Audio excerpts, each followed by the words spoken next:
We're going to move ahead to the IV push segment of your skill validation. For this, we've performed hand hygiene and donned our clean gloves. Again, you're going to check your patient for the two identification pieces, medical record number, name, and or date of birth, and make sure you've got the correct patient. Verify allergies and make sure that they're not allergic to the medication that we're going to administer. Assess the patient at this point in time for any contraindications to the medication. In addition, as you're talking to them, you are assessing the insertion site of the IV. You're looking at where the catheter goes directly into the skin, looking for redness, swelling, drainage, or any warmth to that, any pain to that IV for that patient. In addition, you want to assess the patient for symptoms. In this case, we're going to administer IV Lasix, and so we're administering that for complaints of edema. I noticed, Mr. Smith, on assessment this morning that you have some edema to your legs. We've got some Lasix ordered, so we're going to go ahead and give that to you. Review your skyscape related to the medication. I suggest looking at the IV medication book versus your Davis drug guide. It gives more consolidated information.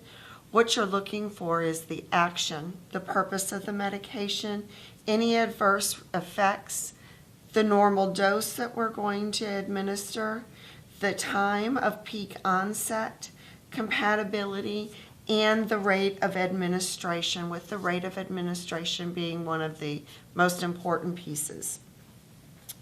Determine, we're going to collect all of our supplies. We've got our medication here. This is our furosemide. I've got alcohol preps, an Saline Flush, an empty syringe, and a needle with which I'm going to use to draw up my medication.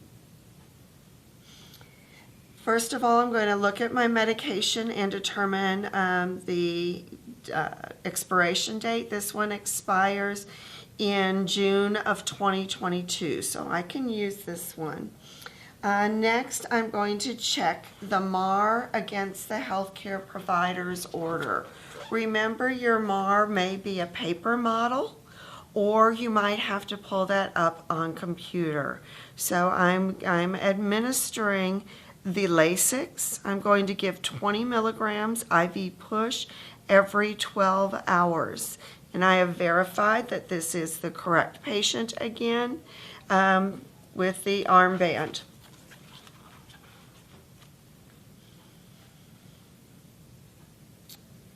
We're going to open all of our supplies.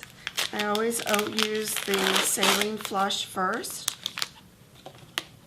making sure that it is open and ready to go. Again, as we already learned, the cap can come off, and then clear the air out by pulling back and gently pushing that fluid to the end of the syringe.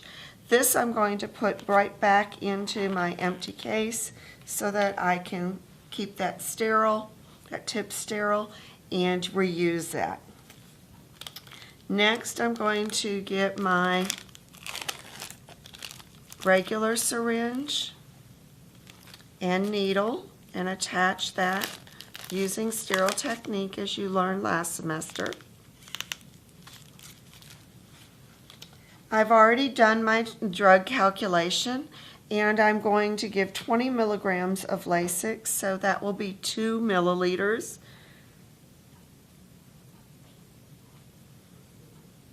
The cap comes off. I add my 2 milliliters of air. Using my alcohol, I'm going to clean the top of my vial.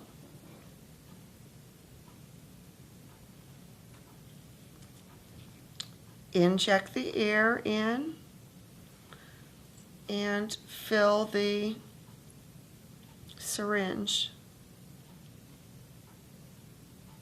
So I wanted to demonstrate what I was talking about the fluid level. When you hold your vial upside down, you can see the line where the fluid ends. So when you put your needle in, you can see that right now my needle is above the fluid line. If I'm going to aspirate that, I'm going to only get air in the syringe. So I have to move that bevel of the needle down within the fluid so that when I aspirate, I get fluid instead of air.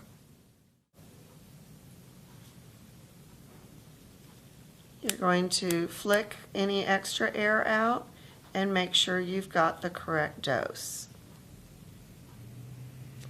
So I've got 2 milliliters.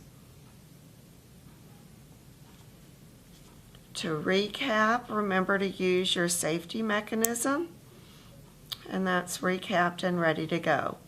If you mix this or draw this up outside of the patient room, you must put a label on here with the name of the patient, the drug, the medical record of the patient, the drug, the dosage, the date and time that you drew it up. It should not be stored in your pocket or anywhere else as you walk to the patient room. You carry it out and head straight to that patient's room. So I'm back, I'm in the room and I've identified the patient, I've checked the site, everything looks good. I'm ready to administer my medication. I'm going to undo my loop, loosen the lock, scrub the hub for about 10 to 15 seconds.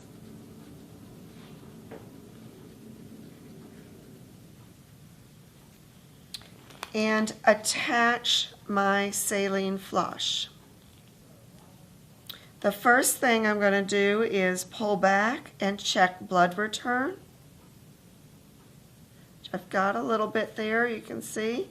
And then I'm going to push about 2 milliliters into the patient to flush, while the whole time observing the site to make sure that I have not extravasated or infiltrated the patient's arm. Next, the medication is going to be administered. Take the needle off and you can attach it directly in. Now I'm going to administer the Lasix over 2 minutes. So that means after 1 minute, 1 milliliter will be in. After about 30 seconds, a half a milliliter is in. Using your watch, you time this. Very slowly pushing the medication in.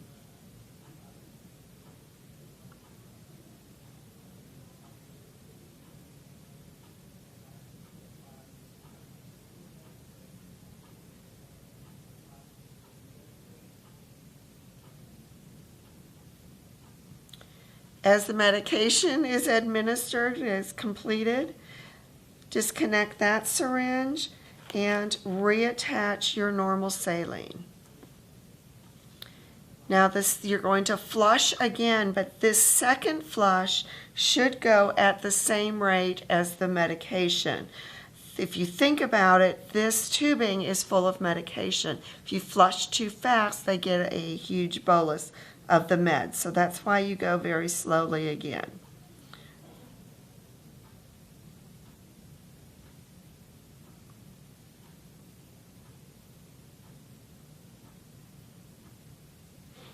Again, you want to administer about 2 to 3 cc's so that you've given a total flush of 5 cc's approximately for that patient.